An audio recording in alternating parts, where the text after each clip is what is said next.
Afternoon, Cherries fans, and welcome to this latest special opposition preview show. Before I welcome in my special guest, here's a little bit about our sponsors, Dental on the Banks.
To find out what they can do for you, visit dentalonthebanks.co.uk. Now, our opposition preview show is going to be attended by somebody very, very different. In the red corner, introducing AFC Bournemouth, fronted by me. Sorry, guys. With 19 wins, 8 draws, and 7 defeats. Up against, in the blue corner, Reading FC, with 10 wins, 5 draws, and 21 defeats. It is a pleasure to welcome onto Up the Cherries in all departments somebody with considerably more wins than Reading have got this year, Michael Sprott. Evening, Michael. How are you? I'm good, mate. How are you? Yeah, very well, thank you. And thank you so much for agreeing to come on this show. It is an absolute pleasure to interview you. And of course, somebody who grew up in my home village of Tarlust as well. And my hometown of Reading. So, yes, it's a local legend. I've seen you many times on Sky Sports fighting throughout the years as well. So, yeah, absolute pleasure to have you on. Let's start from the very beginning of your career, Michael. So, you made it to becoming a professional boxer. Well, obviously I started boxing when I was 13. I mean, me and my dad was boxing a lot when I was a kid, and I was always jumping around the room, shadow boxing. I think I was about 8, and my dad saw I took a joy to it. Watching lots of Muhammad Ali and people like that, and he wanted me to join, but my mum said no. Obviously, mum very protective of their son. So when I got 13, my friend Simon, he said, I mean, I know a club that you can join. So we all went down as mates, and then it all started from there. So I kind of going through. Obviously, I was too big to go in the schoolboy championships. So sometimes I had to wait 2 seasons before I had a fight. But I loved boxing so much, I kept on training, and my trainer saw that I was serious. So when I turned senior, I went to ABAs 4 times, and I got to the finals. I lost with a mouse over my eye, which I believe I could have carried on. There's only like 20 seconds left, and I would have been ABA champion. I lost to Danny Watts, rest in peace, and I went to. I beat the number 1 in England, and they still picked the number 1 in England to box for the Olympic trials. So, which was very unfair. So my trainer, Vicky Maslin, he wrote to my parents' country in St. Vincent. I said, like, tell them what happened is we would like to represent St. Vincent in the Atlanta Olympics, and they said, yeah, they're really excited. So I went to Canada. I knocked the Mexican champion out in the first round. Then I had Bergeron, Hmm. Francis Bergeron. He was like number 2 in the world. So when they announced number 2 in the world in the corner, I was like, what? I can't believe it. He's number 2 in the world. I didn't know. It was a bit of a shock. But yeah. So I boxed him. I dropped him in the first round. I think he won the second, and I won the third. And I won the fight, and they still gave it to him. And all the Canadian crowds couldn't believe it. They said, "You got robbed. You got robbed." And then I had the opportunity to get into Liverpool Motor Nation, to get into Atlanta again, but I got disqualified in the first round. There's this some German guy for low he's looking too low. So I lost that, and then after that, I said, "No, what, I've had enough. Time to turn professional." So yeah, it all started from there. So I went with Ricky and I had the discussion. We went with Terry Lawless. Yeah. Yeah, so we went with Terry, and yeah, my first fight, obviously I was very nervous. It was against Jeff Hunter, and obviously I'm used to wearing a vest and a head guard, and I just remember going to change rooms and not having a vest on and just feeling a bit chilly. My nerves, I was sweating. I was very nervous. So I just I went out there and my nerves took over. But yeah, I stopped him in the first round with three body shots. Stopped him 3 times, and then yeah, referee waved it over. But yeah, that was my journey so far as a professional. Yeah. Excellent stuff. And what advice would you give, Michael, to anybody who wants to become a professional boxer? I would say obviously go and see go and see the managers and promoters out there and just see who's the best one. He offers you the better deal, um, and just yeah, see the better deal. He's offering um he's offering better, and really go from there. And who looks who I know they're all people. As people say they're all just as bad as each other, but there are some better than others out there. So I would go for obviously the one he shows more interest in you basically. You did mention there that Terry Lawless, who, of course, Frank Bruno was training under as well. What was he like to work under? Oh, listen, he was phenomenal working around the tail orders because it wasn't he was he was the good man. He was the good of the bad bunch, as I say. But I liked him because he loved his fighters. Um, he would bring you along, educate you slowly, but he'd bring you along, and he wouldn't obviously just throw down deep end. He take each fight at a time, and then he'd work on to like obviously the bigger stages. But I think my 10th fight I won, and then my next fight was Harry Senior. At the Yeah. time, I had a rib injury, spine with I think it was Julius Francis and Danny Mhm. Watts. One of them caught me in my rib, and I think it was fractured. I'm not sure. So I was a bit of pain, and my Ricky said, "No, you know what? We need to put it off, and you get time to recover." But he was with another guy, Georgie Smith from a guy that we know, and he said, "No, hey, Michael can do it because I know George had a lot of belief in me, my powers." And he said, "Michael could beat Harry Senior." I said, "Yeah, I know I can, but I'm not sure it was my rib." And then in the end, before you know what, we took a gamble, and was doing well in the fight. And yeah, Harry caught me exactly right in the spot. I went down. I think it was the fifth round, I think, or sixth round, and I went down. I got back up. He put me in the same spot again, and it was over. But I was devastated for months. Mhm. Yeah. Well, after that initial fight, you went 10 fights unbeaten. What is the biggest, most prominent memories you've got of those 10 fights after that first initial debut? What you mean? What happened to have a senior or? Yes, yeah. Oh, well, it was yeah, it was good because obviously there was a lot of competition. There was Hmm. like of me, there was Pellery, there was Mark Potter, Keith Long, Danny Watts.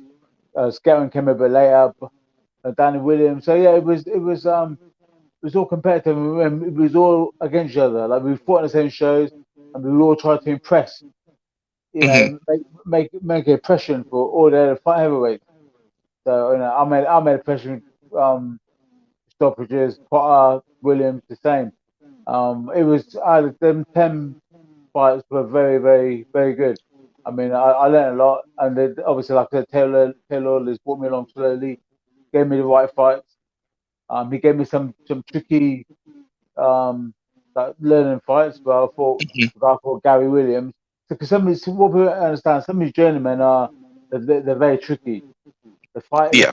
They fight in and out every week, and they know how to survive. They know how to mess you up, tie you up, they do all the tricks. So some of the fights were tricky. I was blasting out some, but obviously some of the journeymen were just tough. Yeah.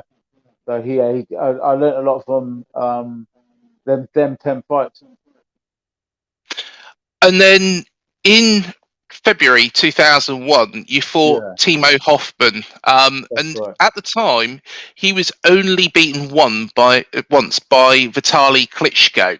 Yes, Um, that's right. it's fair to say that you weren't a favourite that day, but that really presented a turning point in your career. What do you remember of that day in London? And after that, did you set your sights on the titles? Yeah. Well, break it down briefly. I was supposed to be fighting someone else. The guy called Michael Holden from Manchester. So so I was supposed to be fighting somebody else. Timo Hoffman was supposed to be fighting someone else. And what happened? Both our fights got cancelled. So they put me and Timo together. And what people don't know is that I was in Germany for I think 2 or 3 weeks with Malcolm Murray, rest in peace, and Ali Forbes. So I think Michael Murray was sparring with Timo, and I was sparring with Genghis Koch. So I think the last day they had me sparring Timo, and I gave Timo like a good run for his money. I really stuck on him, and yeah. So when we was back in London, we was at the Lennox Lewis College at the weigh-in. Yeah. Um, yeah, the German trainer said like, "Oh, who's Timo fighting?" He said, Dean said, "Hey, Michael Sprott." He looked at me. He went, oh, like he was shocked. Like, "Oh no, it's him." Sort of thing. You remember what happened last time when we sparred? But I was sparring, but a fight is different. So um, yeah, so we did the fight, and everyone was like, "Oh my god, look at the size of this German," you know. Um, and it was kind of like I don't know, it was kind of mad. The atmosphere was crazy, but yeah, I wasn't expected to win. And obviously I was a lot lighter than him. He's a very big man. And yeah, I got to put around. I needed Stockton. I needed Stockton. I won it by a point. It was a close fight, and yeah, everyone was impressed, and that's when my confidence really grew because me beating Tim Hoffman set my sights high. You know. And it's a fantastic battle. As you Yeah. mentioned, a year later, so um, I believe it was almost a year to the day, wasn't it? You then fought Danny Williams at short notice for the title. I believe. Didn't you come back from holiday to actually fight him? What was it like, that build up for that one? Um. Yeah. So I was in Barbados for 2 3 weeks. I was partying. I was spent time with my family, just Hmm. drinking, just having a great time, and I put on loads of weight. Um, so I came back. My partner at the time, she's still out there with my son, and I had to come back, and I got the call up um, from Dean. He goes, Mike, no, he said, Mike, he goes, Matthew Ellis wants sparring in Scotland. If I was going, so I said, yeah. So got my bags and went. And when I got over there, we was training, and like, we came back to the house, and I got a phone call. Dean said, "Listen, mate, Keith Long's pulled out of the Williams fight, and they beat the boxing board or the BBC. Want you to step in?" So I think about it with Matthew and his dad and everyone, and then it was like, well, you know what, I've got nothing to lose, so I thought give it a best shot. So I said, yeah, I'll take it. So came and sparred with Matthew, and I come back to London, and yeah, the build up for it was really good. About London, the press conference, the weigh and everything, everything went well. And then obviously I went inside. Yeah, I done um, first couple rounds were right, and then obviously I was starting to tire where I hadn't been training, and I had a big gut on me, but I gave my best shot, and then obviously Danny caught up with me, and then they just had me on the ropes, and there was my Jimmy Tibbs threw in the towel. Said that's enough, that's enough. So I thought I'd done well considering I hadn't Yeah. really trained and I was well overweight. Yeah, Of course, that was the first of three fights with Danny Williams, and we'll come back to the further two fights a little bit later on. But after that fight, you moved to another of Frank's trainers, John Bloomfield, and went on a run of 8 fights unbeaten. yeah. Tell us a bit about the experiences that you had, and how good was he to work with? Um, yeah. Yeah. It sort of came across with John because I think I was a Ricky, my trainer. Um, he took me down to Jim's gym and we was there training, and then I think Ricky could really do it so much anymore. Well, not so much anymore, but he was busy with his work and stuff. But I thought I had to take care on training, so I went back down to the gym and just get training. And John's like, oh, you know, I will help you if you know I can give you a hand. So he started helping me. He was saying to me that I'm not. He said to me, you you're not punching correctly. I goes, yeah, I've been punching this for a long time. He's no. He said, you got to turn that over, turn the shots over. Um, and he was yeah, and then I was training day in day out, and I felt myself getting stronger, and farm was good, everything was good, and then obviously we had I had 8 fights with John, and Ricky was there as well, John and Rick, and I stopped 8 fights in a row, and it was Yeah. it was amazing how yeah, because John he sort of like taught turn a few turnings and tuned me up a bit, turn on my shots. He gave me certain exercises that because he used to work with obviously he used to work with Frank Bruno. He was Yeah. in Ted Lawson's camp, so he took with George Francis. He took all the training and stuff what they do. And he brought it on to me, and they really helped me. So people was like, "Wow, this is a new Marcus Sprott. It's like he's changed." Um, yeah, but yeah, people can believe it. So that's how I got the eight stoppages. Yeah, And then you fought Danny Williams, and this was the second of the three times. yeah, correct. Um, Yeah, the third time, yeah, um, you actually beat Danny Williams to become the British and Commonwealth champion. Do tell us about those two fights with Danny. yeah. I was treated a bit unfair by the border control because I had Mhm, an eliminator. You're supposed to have one eliminator, then fight for a mhm, British Commonwealth title. But I had 3 eliminators, and it was crazy. I was like basically like just nearly burnt myself out towards the end. So I knocked out Colin Kennan in the first round. He was the last of the eliminator, and then yeah. then Dan Williams was there ringside watching. So saw what I'd done, and I was like, right, this is it. Now it's me and Danny. Now I'm fit. I'm in shape. I wasn't like the first fight. So when I went back to the gym, I was training with Ricky, John Bloomfield, and Jim Evans. And we put a lot of work into it, and Johnny was writing down how many rounds I've done. Then we could do sprints. We really try hard for it.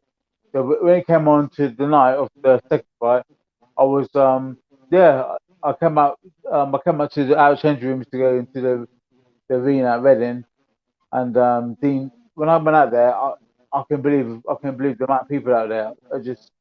I was taken by it. It wasn't just for me, for the whole show, but I can believe how many people Yeah. were there. So Dean goes, right, go on, raise your hands up, go out there. like the champion said. So I went out there and everyone was the atmosphere was unbelievable. You know, Mhm. Reading people are great supporters, and yeah, Danny came out there and yeah, as soon as the bell went, I was on a board game. I was out boxing him, really doing well. Um, but yeah, then he started doing his he started obviously he was losing the fight. Yeah. He had a little bit of pain in his eye or a lot of mouse in his eye, I think. And then he started throwing all these like low blows. Mhm. So yeah, even at the end of the first round, I was like, what's going on? So I carried on going, and he still hit me with low blows. So by the fourth round, he caught me again with a low blow. I think probably about the fourth time. You're on wax. I looked at the referee. Yeah, obviously, yeah. So Danny was yeah, in the fourth round, hit me with a low blow again. So I had to turn. I turned to the referee. I turned to the referee. Obviously, I'm thinking, why is this referee not giving a warning, or why is he not Mhm. giving why is he taking a point off? But he didn't. So I looked at the referee. As I went to complain, Stanley must have thought bingo. So Danny just took one swing, wham, one left hook, and yeah, the rest was history. Yeah, laid me out on the canvas. Yeah. But you got your own back on him, and you took the titles. Yeah, on the third fight, yeah, I took it out. I mean, he was doing a bit of messing around and stuff, and then I think that's what caught him in the end because time was running out. Yeah, and I believe it 115 in your favour to 114. Yeah. I Yeah, won by a point. yeah, Yeah, no, but excellent stuff, mate. And fantastic to get that bit of revenge on Danny. Would you say yeah. you're friends now or not really? No, I've got nothing against Danny. I've got nothing against any of my opponents. And Yeah, I saw Danny about 3 years ago in Brixton Market. yeah, I saw him and I was like, I said, I recognize that face. He was in the tracksuits. I walked over. I goes, Danny. He goes, oh, Mike, what are you doing there, man? So, yeah, he shook his hand, gave a hug, and just talked a bit about boxing. Then, yeah, he shot off. Yeah. oh, excellent stuff. So you become champion. Do tell us what happened after that point and your journey after that. Well, after the victory, Johnny Bloomfield, he said, he goes, Mike, he says, listen, you got the belt now. Rest up now. You've had it tough. Like you've had, Mhm. because you obviously you've had the 8 wins. You've had three eliminators. Now you've won the title because you're looking tired now. You should rest. And then before you know it, he said to Mike, you got when you get to defend a fight your title, it's mandatory. You can pick obviously who you want to fight. Yeah. Nothing. Yeah. So he said, we weren't gonna have it too hard just yet. So I goes, okay. So go back, just go and rest now. Enjoy the time with your family. Before I knew it, like a week later or 2 weeks later, I'm getting a phone call from Dean Powell. He said, Michael, Frank said that you got to fight Mascarin. So I'm Mm. like, what? Because mate, I literally thought I had these three eliminators. Mhm. Um, I thought Dan Williams second, no, third time. It's time to want to rest. Even my mum said, you're tired now, time to rest. But because if you don't fight Matt, they're going to triple for titles.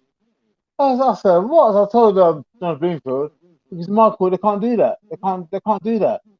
Mm. You're gonna burn yourself out. He said. So yeah. So basically, they literally forced me. They literally put me against the wall, basically, to fight Scaring. When I've had so much fights and training, I just need rest. So yeah, took the fight, and yeah, it was a tough fight with Scaring. Um, he's doing his legal stuff and roughing me up, and I had loads of rope burns on my back, all these cuts, and yeah, I lost in the 12th. It stopped me in the 12th round, but I was literally just nothing left. I was knackered. You know, I was really gutted and upset that I got forced into the fast scouting sooner than when I really should have been resting. Yeah, most Yeah, definitely. And you had a fantastic career in boxing. yeah. Do tell us a little bit more about what you do nowadays. Are you still involved in boxing? I've applied for my professional corners in training seconds. I applied for that. I just went for a date. I'm doing a bit of boxing PT at the moment as well, and doing a bit of a delivery job really as well. So yeah, once I got my 20 seconds, then yeah, I'm going to be busy. I've got a few people who want me to work in the corners, and as soon as I advertise my PT on social media, then yeah, I should I'll be busy. Excellent. Of course, you are a Reading fan. You have fought Yeah, many fights in the blue and white hoops on your yeah. shorts as Hmm. well.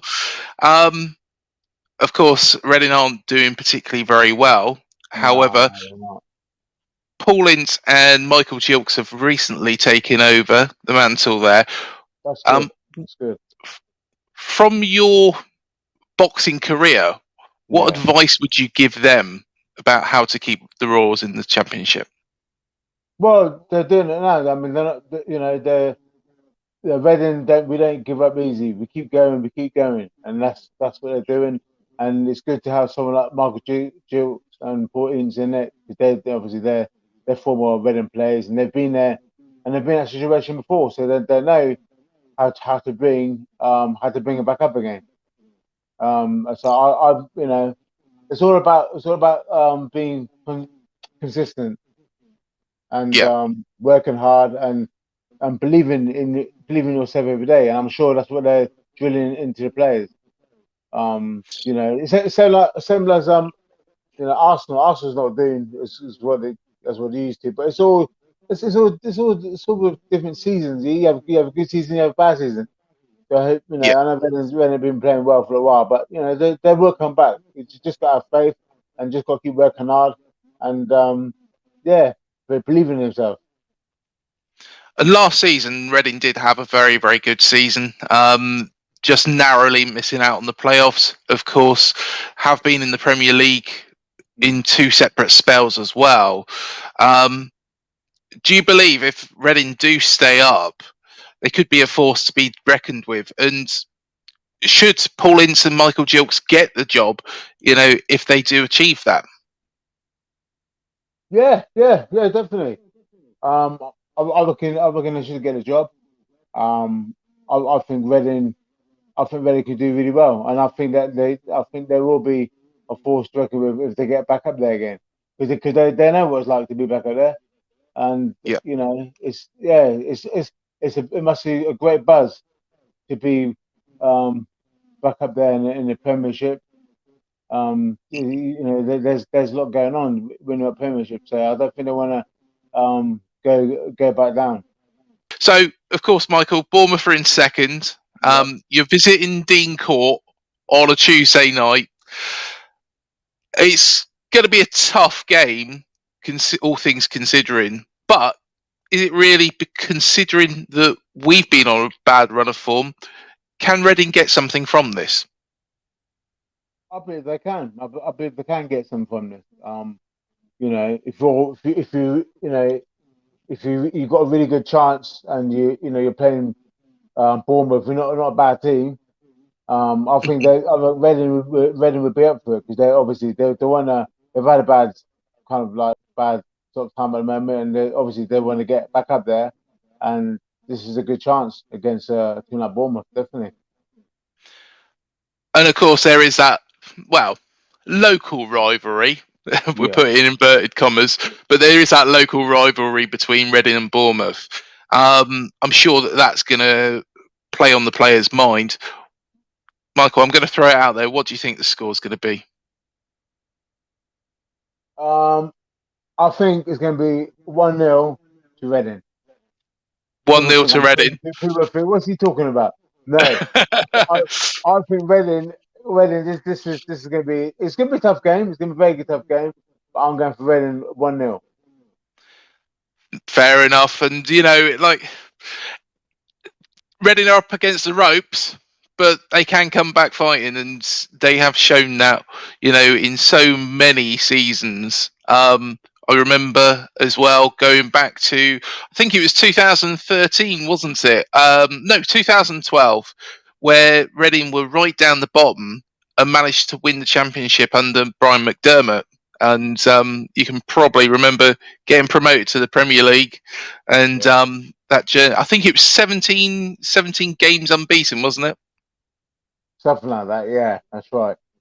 Yeah. So you never know. Always a dangerous opposition. But no, thank you so much for sharing your story with us, Michael. It's been an absolute pleasure to have you on the show.